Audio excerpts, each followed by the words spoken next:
예수님께서 수많은 사람들의 환영 속에서 예루살렘 성에 입성을 하셨습니다. 8절에서 9절. 아주 큰 무리가 자기들의 옷을 길에 펴고 또 다른 사람들은 나뭇가지를 꺾어다가 길에 깔더라. 그 무리가 앞서 가고 뒤따르며 소리질러 말하기를 다윗의 아들에게 호산나 주의 이름으로 오시는 분은 복이 있도다. 지극히 높은 곳에서 호산나라고 하더라. 예수님을 이 수많은 군중들이 예수님을 메시아로 받아들이고 개선장군처럼 생각을 했습니다. 그리고 이스라엘을 유대를 노마에서 건져내줄 해방시켜줄 왕으로 생각을 했습니다. 그래서 이렇게 환영을 합니다. 그런데 며칠 후에 불과 며칠 후에 이 사람들은 어떻게 바뀌었을까? 누가복음 23장 18절. 무리가 일제히 소리질러 이르되 이 사람을 없이 하소서. 예수님을 죽이라고 악을 써대는 악기들과 같이 변해버립니다. 왜 이렇게 갑자기 예수님을 환영하던 사람들이 예수님을 죽이라고 소리 질러대는 악기가 되었을까? 그 중에 하나가 뭐냐면 군중심리입니다. 군중심리라고 하는 것은 굉장히 무서운 겁니다. 요한복음 19장 6절. 대제사장들과 아랫사람들이 예수를 보고 소리질러 이르되 십자가에 못 박으소서 십자가에 못 박으소서 하는지라. 대제사장들과 그 아래 사람들이 예수님을 십자가에 못 박으라고 소리 질러댑니다. 이렇게 소리 질러대니까 누가복음 3장 23절 공동번역입니다. 무리들은 더욱 악을 써가며 예수를 십자가에 못 박아야 한다고 소리질렀다. 마침내 그들의 고함 소리가 걷잡을 수 없게 되자 거기에 모인 사람들이 대제사장과 그 수하들이 예수님을 십자가에 못 박아 죽이라고 소리 질러대니까 이 무리들은 더 큰 소리로 십자가에 빨리 못 박아 죽이라고 막 악을 써대는데 그 고함 소리가 걷잡을 수 없게 되더라. 이 군중심리라는 것은 참 이렇습니다. 정확한 원인도 모르는데 심리적인 어떤 그 충동이 일어나 가지고 동조하는 거예요. 정치인들 뭐 이런데 선거철에는 막 군중심리를 이용하려고 예를 쓰잖아요. 그럼 옳고 그름 떠나서 그냥 막 거기에 동조하는 이런 모습입니다. 이렇게 군중심리에 의해서 예수님을 십자가에 못 박아 죽이라고 했고, 또 하나는 자기들이 생각한 예수님이 아니었어요. 왕으로 생각을 했는데 예수님이 노마에서 이스라엘을 해방시킬 왕이라는 생각이 안 드는 거예요. 그래서 이렇게 걷잡을 수 없이 배신하는 겁니다. 군중들은 예수님을 정치적인 메시아나 왕이라고 생각을 하고 열광을 하고 환영을 했지만은 사실 예수님은 무엇 때문에 예루살렘에 입성하셨을까요? 속죄 제물이 되기 위해서 입성하신 거예요. 그래서 나귀 타고 오신 겁니다. 6절에서 7절 공동번역입니다. 제자들은 가서 예수께서 일러주신 대로 나귀와 나귀 새끼를 끌고 와서 그 위에 겉옷을 얹어 놓았다. 예수께서 거기에 올라 앉으시자 왕이 말을 타고 올라와지 나귀 타고 오는 왕이 어디 있겠습니까? 이 예수님이 오실 때는 어린 양으로 속죄 제물이 되기 위해서 예루살렘에 입성을 하신 겁니다. 요한복음 1장 29절. 보라 세상 죄를 지고 가는 하나님의 어린 양이로다. 참 예수님은 이때 마음속에 심리적으로 정말 애롭고 슬프고 고통스러웠을 것 같아요. 군중들은 환호를 하고 있는데, 왕으로 환호하고 있는데, 예수님은 지금 속죄 양으로 십자가에 죽으러 가시잖아요. 참 고통을 많이 겪으셨을 것 같아요. 그래서 이 예루살렘 입성 때부터 토요일까지를 고난주간이라고 하는 겁니다. 이 고난주간에 무슨 일이 있었는가를 좀 살펴보려고 합니다. 월요일 날은 영적으로 더럽힌 성전을 청소하는, 정화시키는 날이었습니다. 마태복음 21장 12절 13절. 예수께서 성전에 들어가사 성전 안에서 매매하는 모든 사람들을 내쫓으시며 돈 바꾸는 사람들의 상과 비둘기 파는 사람들의 의자를 둘러 엎으시고 그들에게 이르시되 기록된 바 내 집은 기도하는 집이라 일컬음을 받으리라 하였거늘 너희는 강도의 소굴을 만드는도다 하시니라. 당시 유대교가 얼마나 영적으로 타락했는지를 여기에서 실상을 볼 수가 있습니다. 하나님께 예배드려야 할 성전이 장사꾼들이 가득 차 있었다는 겁니다. 그래서 그걸 쫓아내신 거죠. 지금 우리가 교회가 이 건물을 말한 것이 아니라 우리 이 교회라고 하는 이 단체가 말입니다. 우리 이 교회라고 하는 단체는 정치 집단이 되어서는 안 됩니다. 사업 집단이 되어서는 안 되는 겁니다. 오직 하나님께 영광을 돌리기 위해서 있는 게 교회입니다. 그리고 또 화요일 날은 감람산에서 예수님은 당신이 재림에 오실 때, 예수님이 재림에 오실 때 일어날 징조들을 말씀해 주셨습니다. 마태복음 24장 3절에서 7절. 언제 이런 일이 있겠으며 주께서 오실 표적과 세상 끝의 표적이 어떤 것인지 우리에게 말씀하여 주소서라고 하니 예수께서 그들에게 대답하여 말씀하시기를 아무도 너희를 미혹하지 못하도록 주의하라. 많은 사람이 내 이름으로 와서 내가 그리스도라고 말하며 많은 사람을 미혹하리라. 또 너희는 전쟁과 전쟁의 소문을 들을 것이라. 민족이 민족을 대적하고 나라가 나라를 대적하여 일어나겠으며 기근과 역병과 지진이 여러 곳에서 있을 것이니 예수님이 재림에 오실 때 다시 오실 시기가 되면은 이 기독교 안에는 이단이 극성을 부린다는 겁니다. 이단이 극성을 부릴 것이고 세계 구석구석에서 전쟁이 계속된다는 겁니다. 전쟁이 계속되고 그 다음에 뭐 여러 가지 데모, 테러 이런 것들이 계속해서 여기저기서 일어난다는 겁니다. 그리고 또한 기근, 먹을 것이 점점점 고갈된다는 거예요. 이 지구 안에.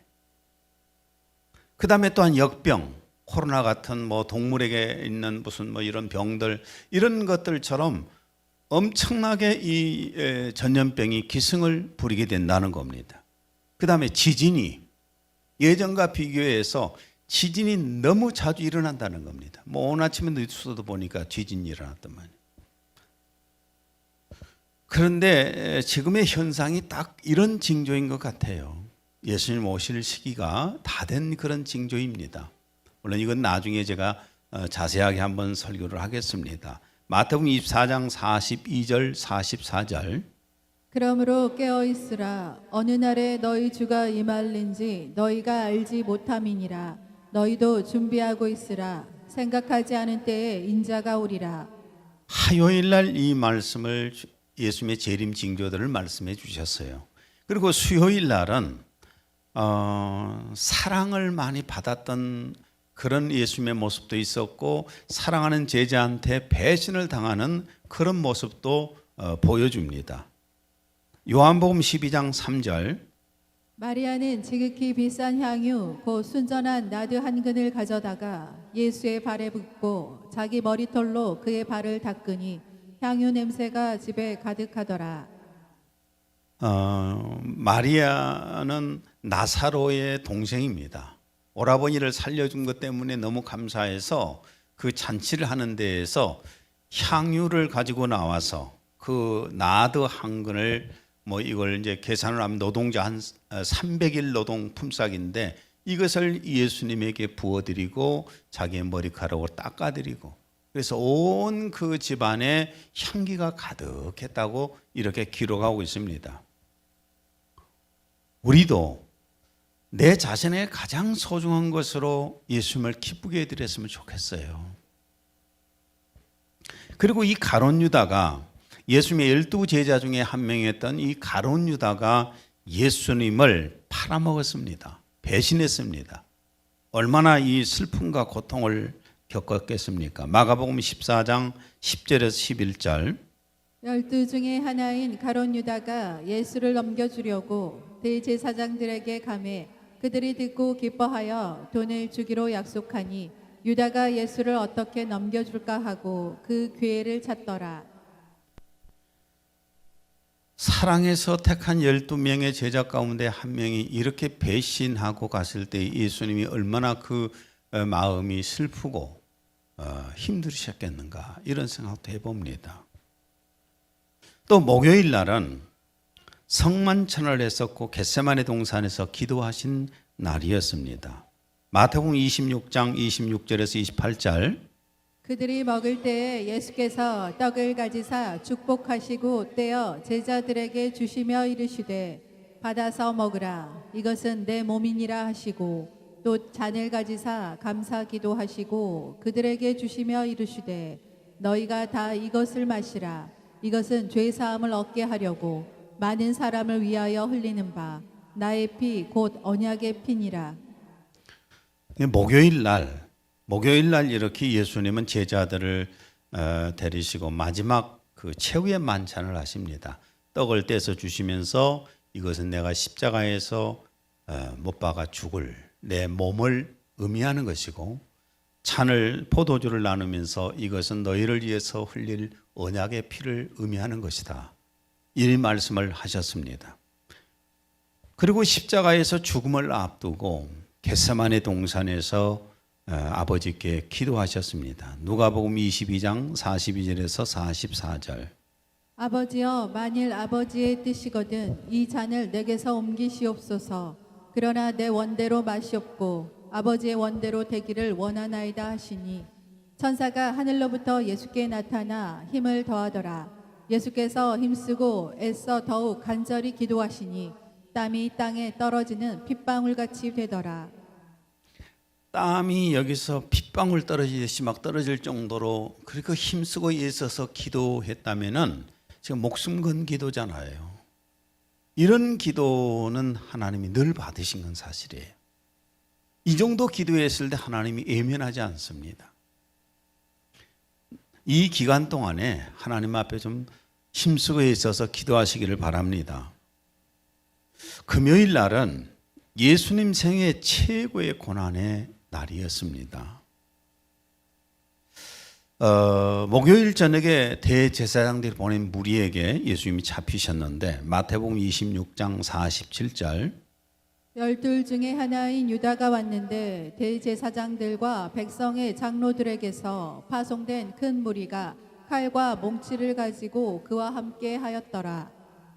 가룟 유다의 배신으로 가룟 유다가 대제사장들한테 가서 지금 현재 어디가 있다 이렇게 겟세마네 동산이 있다는 것을 가르쳐 주니까 거기서 많은 그 경비병들을 사람들을 보내서 예수님을 잡으러 온 겁니다. 근데 예수님을 잡으러 왔는데 큰 무리가 칼과 뭉치를 가지고 왔더라.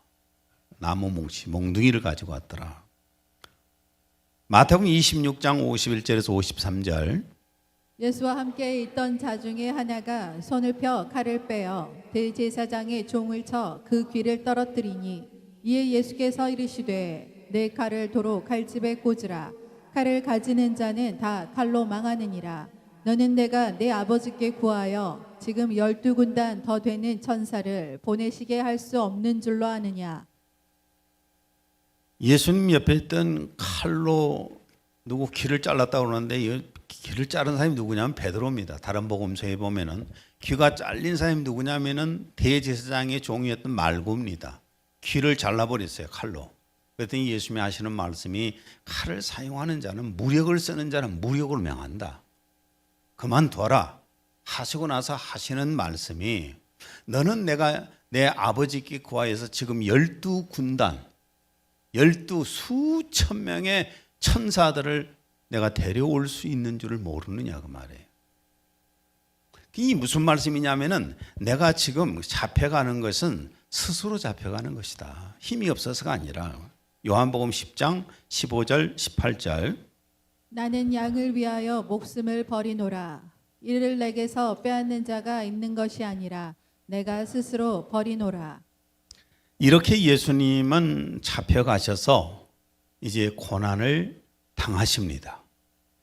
그런데 예수님의 고난은 세 가지의 고통입니다. 세 가지의 고통인데 첫째는 육체적인 고통입니다. 군병들에게 채찍에 맞으셔서 온몸이 갈기갈기 찢겨지는 고통을 겪었지 않습니까? 마태복음 27장 26절. 예수는 채찍질하고 십자가에 못 박히게 넘겨주니라. 예수님이 그 몸에다가 채찍을 맞아서 갈기갈기 몸이 찢어진 것은 무엇 때문인가?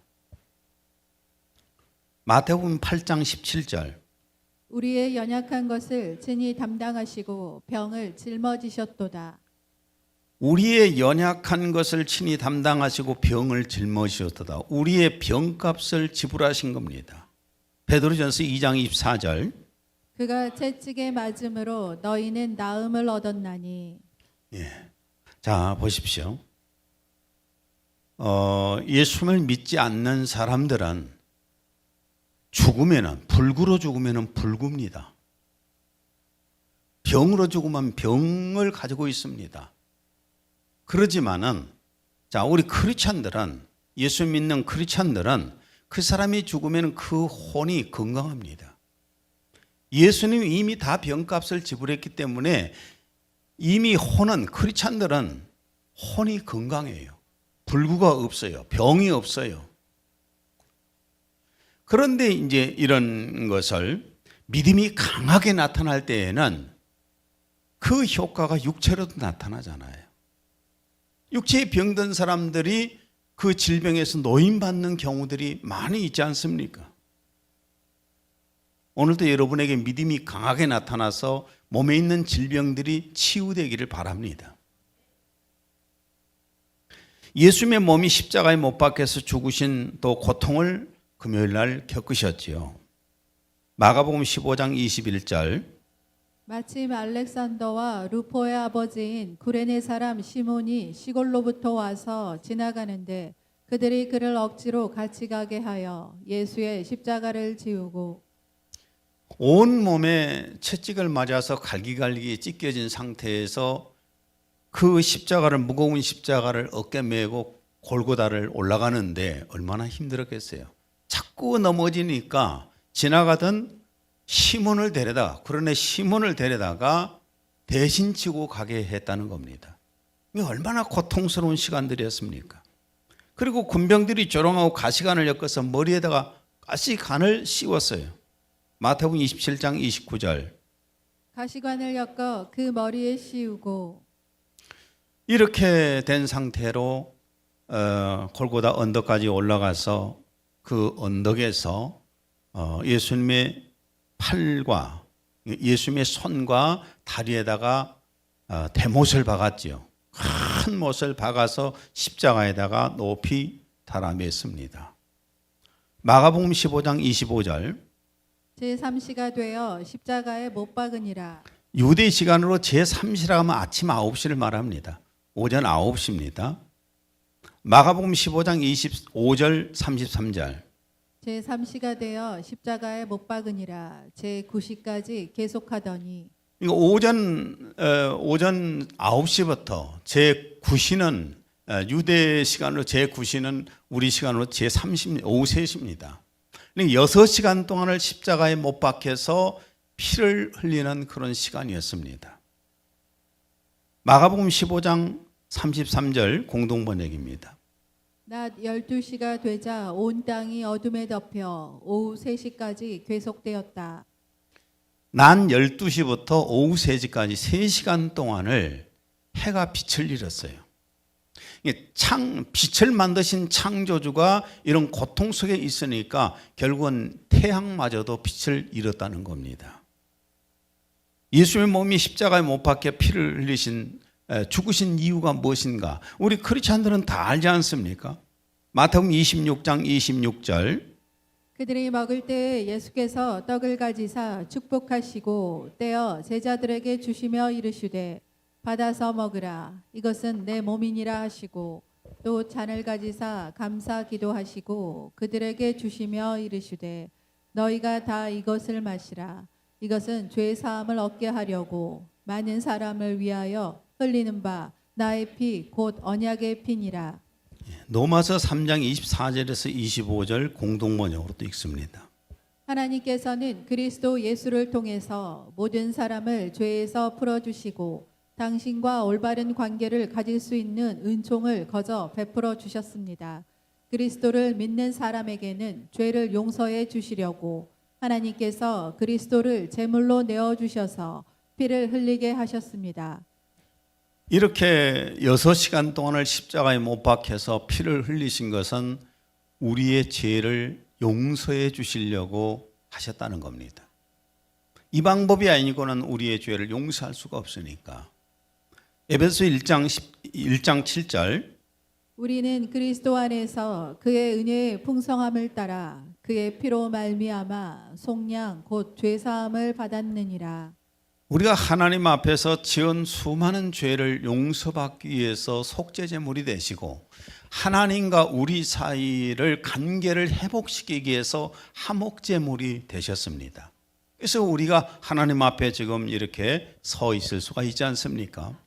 이게 예수는 육체적 고통을 이렇게 겪으시고 그리고 두 번째는 예수님이 정신적인 고통을 겪으셨습니다. 마태복음 27장 29절 가시관을 엮어 그 머리에 씌우고 갈대를 그 오른손에 들리고 그 앞에서 무릎을 꿇고 희롱하여 이르되 유대인의 왕이여 평안할지어다 하며.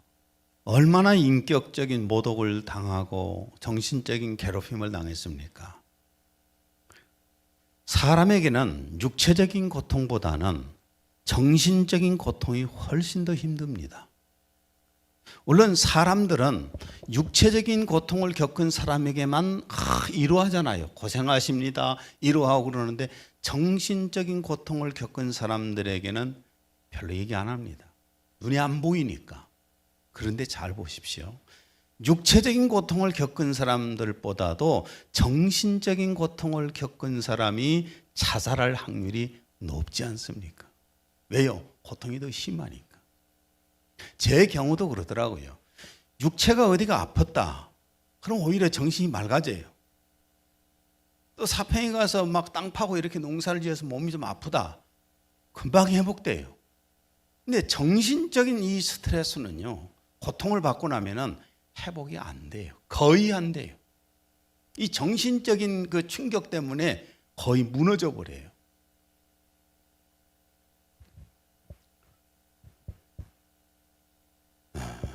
잠언 18장 14절 사람의 심령은 그의 병을 능히 이기려니와 심령이 상하면 그것을 누가 일으키겠느냐. 마음이 무너지면은 정신적인 고통이 오게 되면은 육체도 무너집니다. 더 중요한 것이 뭐냐면 정신적인 고통인 거예요. 정신적으로 평안해야만이 육체적 삶도 살아갈 수 있어요. 예수님은 육체적 고통보다도 정신적인 고통이 훨씬 힘들었을 겁니다. 그래서 사람들이 자살하는 이유가 정신적인 고통 때문이에요. 요한복음 19장 2절에서 3절 군인들이 가시나무로 관을 엮어 그의 머리에 씌우고 자색 옷을 입히고 앞에 가서 이르되 유대인의 왕이여 평안할지어다 하며 손으로 때리더라. 창조주 하나님의 아들 메시아를 이렇게도 희롱하고 조롱했어요. 이게 자기가 뭔지를 모르니까 앞뒤 분간이 안 되니까 뭐 이렇게 했겠죠. 보통 사람 같다면 이런 인격적인 모독과 또한 이런 조롱을 참 참을 수 있었을까 싶어요. 이사야 53장 7절 그가 곤욕을 당하여 괴로울 때에도 그의 입을 열지 아니하였으며 마치 도수장으로 끌려가는 어린 양과 털 깎는 자 앞에서 잠잠한 양같이 그의 입을 열지 아니하였도다. 그 많은 인격 모독과 조롱을 당한 그런 상황 속에서도 한마디 말씀도 안 하셨다는 거죠. 변명하지 않았다는 거죠. 저는 이제 이런 설교 준비하면서 느낀 게 나는 이렇게 인격 모독을 많이 당하면은 못 견딜 것 같아요. 정말 한마디라도 변명을 할 것 같은데 눈에 그냥 불을 켜고 아마 했을 것 같은데 예수님은 꼭 도살장에 끌려가는 양처럼 조용히 계셨다는 겁니다. 예수님은 이런 정신적인 고통을 이렇게 겪으셨어요. 근데 제가 이제 설교 준비하면서 제가 느꼈던 게 뭐냐면은 세 번째 예수님의 고통이 가장 컸겠다. 그 고통이 뭐냐면은 예수님의 영적인 고통입니다. 영적인 고통. 자신이 직접 창조하신 사람들에게 오셨는데 그 사람들에게 외면당해요. 요한복음 1장 10절 공동번역입니다. 말씀이 세상에 계셨고 세상이 이 말씀을 통하여 생겨났는데도 세상은 그분을 알아보지 못하였다. 자신이 만든 이 세상에 사람들에게 왔는데도 외면을 당하셨잖아요. 요한복음 1장 11절 그분이 자기 나라에 오셨지만 백성들은 그분을 맞아주지 않았다. 거기다가 당신의 백성으로 하나님의 백성들로 특별히 선택해서 양육해온 이스라엘 백성들에게 외면을 당했을 때에 그 고통이 얼마나 컸을까. 이사야 1장 2절에서 3절 오 하늘들이여 들으라 오 땅이여 귀를 기울이라 주께서 말씀하시는도다. 내가 자녀들을 양육하고 육성시켰으나 그들은 나를 거역하였도다. 소도 자기의 주인을 알고 나귀도 자기 주인의 구유를 알건만 이스라엘은 알지 못하고 나의 백성은 깨닫지 못하는도다. 이 얼마나 슬프고 비통해요. 오 하늘들이여 들으라 오 땅이여 귀를 기울이라 주께서 말씀하시는도다. 내가 너희들을 양육하고 육성시켰으나 그들은 나를 거역하였도다. 소도 자기의 주인을 알고 나귀도 자기 주인의 구유를 알건만 이스라엘은 알지 못하고 나의 백성은 깨닫지 못하는도다. 참 인간의 이 어리석은 그동안 그렇게 선택을 해서 선민을 만들어서 그렇게 양육하고 보호하고 이끌어온 이 이스라엘 민족들이 예수님이 오시니까 자기의 창조주 메시아가 왔더니 오히려 외면을 하고 죽이잖아요. 이 영적인 이 배신감은 이루 말할 수 없었을 겁니다. 근데 가장 큰 그 고통은 뭐였냐면은 인류의 죄악을 온몸에 담당하셨기 때문에 얼마나 더러운 존재가 됩니까? 얼마나 추한 존재가 됩니까? 그러니까 거룩하신 아버지로부터 예수님은 버림받습니다. 마태복음 27장 46절 예수께서 크게 소리질러 이르시되 엘리 엘리 라마 사막다니 하시니 이는 곧 나의 하나님 어찌하여 나를 버리셨나이까 하는 뜻이라. 예, 아무리 하나님께 간구를 해도 외면을 하시는 거예요. 아버지가. 저 같은 경우도 그래요. 가장 힘든 것이 뭐냐면은 하나님과의 단절이에요. 아무리 하나님 앞에 기도를 해도 하나님께서 어떤 성령의 감동을 주지도 않고 어떤 환상을 예전처럼 보여주지도 않고 막 꿈으로도 역사하지 않고 했을 때에는 이게 애로움이 견딜 수 없는 애로움이 와요. 내가 무엇이 문제가 있지? 왜 내 마음이 이렇게 완악해서 하나님과의 교통이 안 이루어진가? 성령님과 교통이 안 이루어진가? 왜 내가 이 마음이 이렇게도 강팍하고 죄악이 가득 차 있을까? 그 죄책감도 오지만은 그 애로움이 견딜 수가 없어요. 저는 굉장히 많이 영적 체험을 많이 하면서 살아봤어요. 늘 주님의 음성을 들어야 하고 환상도 봐야 하고 성령의 감동도 막 밀려와야 되고 일이 돼야 되는데 이게 없을 때 오는 그 외로움은 견딜 수가 없어요. 단순하게 그냥 종교 생활을 하고 있다면은 그런 거 저런 거 없을지 모릅니다. 그러나 주님과의 교통을 이루던 사람이 그 단절이 될 때, 교통이 단절될 때 오는 이 애로움과 고통은 견딜 수가 없어요. 예수님이 엄청나게 고통을 겪으셨을 것 같아요. 그래서 예수님은 겟세마네 동산에서 이 잔을 안 마시고 싶으셨던 거예요. 그러나 결국 속죄제물의 사명을 다 마치셨습니다. 요한복음 19장 30절 예수께서 신 포도주를 받으신 후에 이르시되 다 이루었다 하시고 머리를 숙이니 영원히 떠나가시니라. 예수님은 이렇게 육체적인 고통을 겪고 정신적인 고통을 겪고 영적인 고통을 겪으셨습니다. 예수님께서 왜 이렇게 삼중고를 겪으셨을까? 예수님이 왜 이런 삼중고의 고통을 겪으셨을까? 첫째는 죄와 사망에서 우리를 구원하여서 죄사함과 우리에게 새 생명을 주시기 위함입니다. 로마서 8장 2절. 이는 그리스도 예수 안에 있는 생명의 성령의 법이 죄와 사망의 법에서 너를 해방하였음이라. 우리 눈에 안 보이지만은 예수님 피로 우리의 영의 죄가 깨끗하게 용서함이 되어서 거룩해졌어요. 그리고 그 안에 하나님의 생명을, 예수님 안에 있는 그 생명을 우리에게 주셨습니다.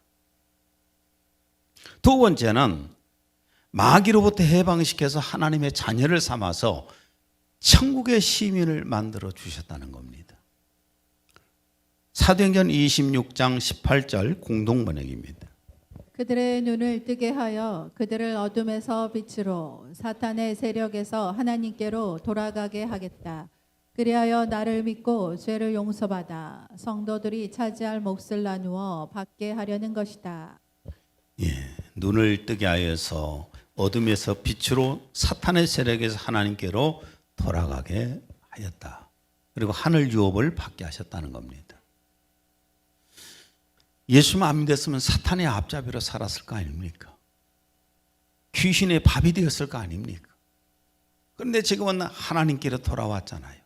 영적은 어두움 세계에서 우리는 빛의 세계로 왔지 않습니까? 빌립보서 3장 20절. 우리의 시민권은 하늘에 있는지라 거기로부터 구원하는 자 곧 주 예수 그리스도를 기다리노니. 우리의 시민권이 하늘에 있습니다. 예수 그리스도가 지금 계시는 그 하늘의 시민권을 이미 가지고 있어요. 미국이나 호주나 이런 데 가서 오랫동안 살아야 시민권을 어떻게 겨우겨우 받지 않습니까? 그런데 우리는 천국에 아직 가보지도 않고 하늘의 시민권이 있어요. 무엇 때문에 그런 줄 아십니까? 하나님의 호적에, 하나님의 생명책에 우리 이름이 기록되어 있기 때문에, 그래서 시민권입니다. 우리 이제 나엘이하고 요엘이가 뭐 1일 날이면 여기 도착할 겁니다. 근데 걔들이 지금 라오스에 살고 있거든요. 시민권은 어디에 있을까요?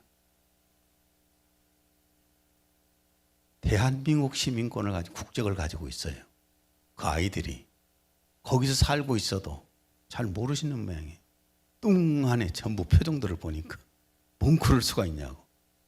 그럴 수 있습니다. 그래서 여기서 보험도 됩니다. 여기서 혜택도 봅니다. 우리가 비록 이 땅에서 지금 내 육체가 살고 있지만은, 내 영이 지금 여기에 머무르 있지만은, 나는 하나님의 자녀로서, 하나님의 생명을 받은 자녀로서 하나님의 지금 생명책에, 호적에 기록되어 있어요. 그래서 하늘 시민권을 우리는 가지고 있는 사람들이 되었습니다.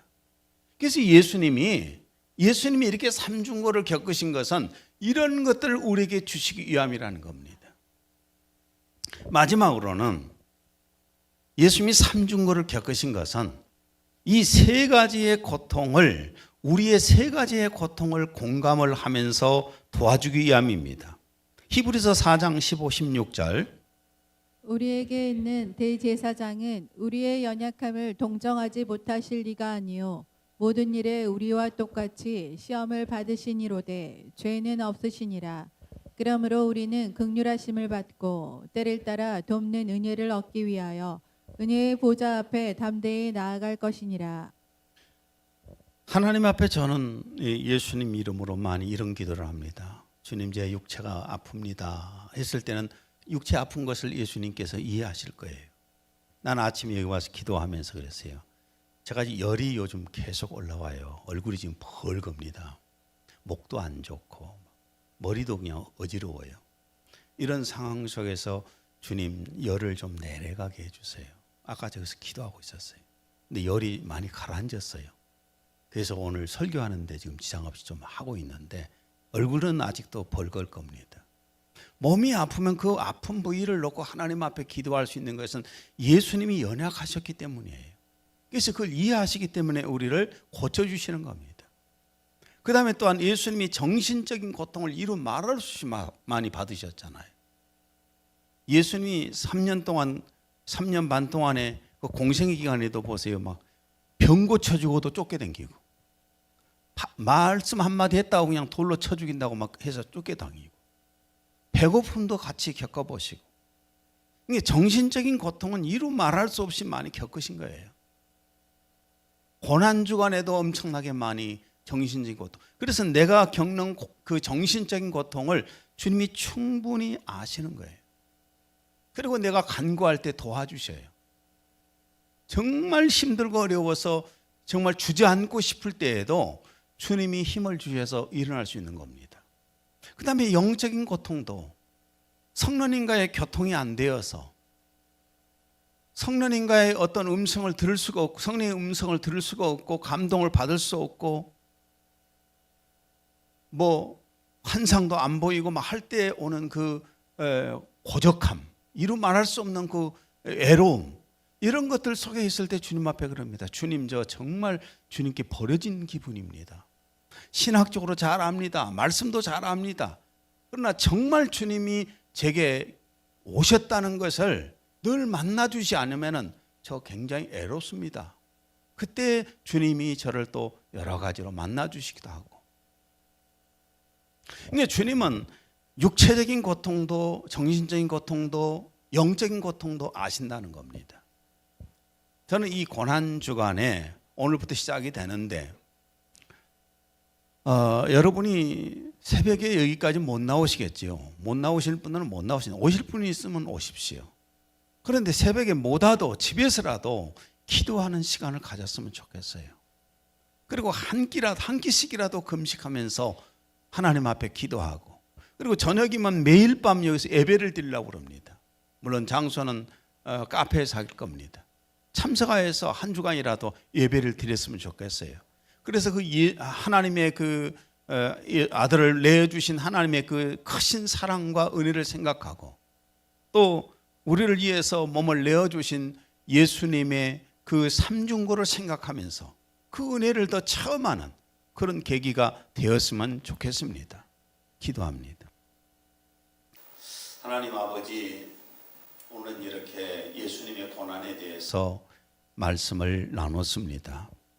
이 시간 이 말씀을 통해서 더욱더 하나님의 크신 사랑과 예수님의 은혜를 깊이 느끼는 그런 시간이 되게 하여 주옵소서. 예수님 이름으로 기도했습니다. 아멘.